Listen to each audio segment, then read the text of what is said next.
may pagkain sa hapag dahil sa kanilang sipag. Ngunit hindi mabubulaklak at mga papuri ang kailangan nila. Tunay na pagbabago ang daing ng mga magsasaka. Bago mangyari iyan, dapat muna nating tanungin, ano nga ba ang mga problema o mga suliraning kinahaharap ng mga magsasaka? Para malaman ang mga ito, dapat nating tanungin ang mga taong mismong napapaharap sa mga pagsubok na ito. Che, umuna nga tanong tita, anya ti nagan mo, kan anya manong ti edad mon? Ano kami Tagalog? Nurayan yan tita. Siyak ni Roslyn Diaz, 36 taon ko. Ti may kadwa nga tanong tita kat, anya dagiti problema nga mapaspasaran nyo bilang mannalon? Nagito'y kinangina ti magamit nga pang talon, kaya pang spray kada pang abuno. Sumat ajay.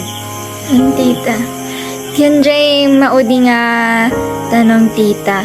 Sa tingin nyo, ti panagkunam tita, da kaditi sapat nga programa ti gobyerno para kadagiti mannalon wenno kurang pay? Kurang pa'y mati amok ta basit mati makaaw-amat amin nga manalon ka makaaw-awat ti gadget ti gobyerno. Hindi. Kurang kang adya garod nga amin at dati may tadamot nga bini kat hamog nga amin nga manalon kat may kan kidi abuno so nga hamot nga para kinyak kan nga sapat. Tita. Yung unang tanong tay, ilang taon ka na at anong pangalan mo? Ako si ni Rodolfo Camba, 76 years old na.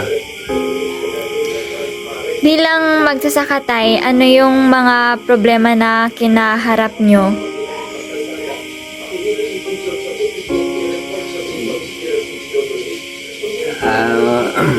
Problema sa palay?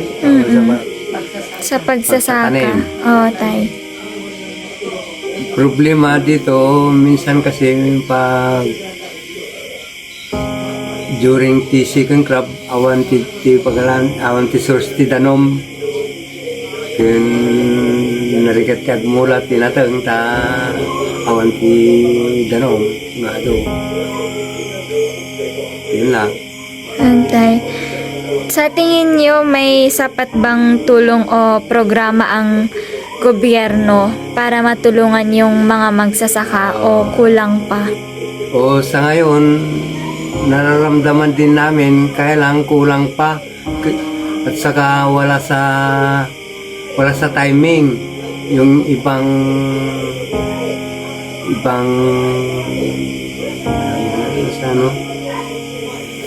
benepisyo na binibigay ng gobyerno. Kasi minsan kailangan na mag-abuno, maglagay ng fertilizer sa palay, sa tanim, wala pa naman yung distribute nila. Tay. Nagan mo kan edad mo? Tinagan ko ka Marlon Baliton Kaide. 42 taon ko. May kadwa nga tanong tito. Anong mga haman ang kinaharap nyo bilang magsasaka when nadagi jay rigat nga mapaspasaran nyo kas may isa nga mannalon?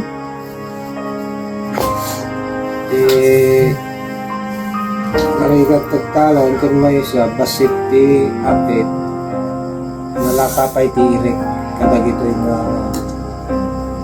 Tawin. Ti may katlo tito kat ti panagkunam tito dapat ti sapat nga suporta wenno programa ti gobyerno tapno masuportaran kayo nga manalon wenno kurang pay jay suportan. Kurang pa ti kurang ti suporta ti gobyerno. Lalo tatata na lapati presyo ti irik. Tito, saan nyo nga masubot jay kwa? Saan nga masubot ti gastos tatiga kuna nalakaunay ti presyo ti irik tatta. Sabi lang kumata na nga ngumato pa ti presyo ti pagay.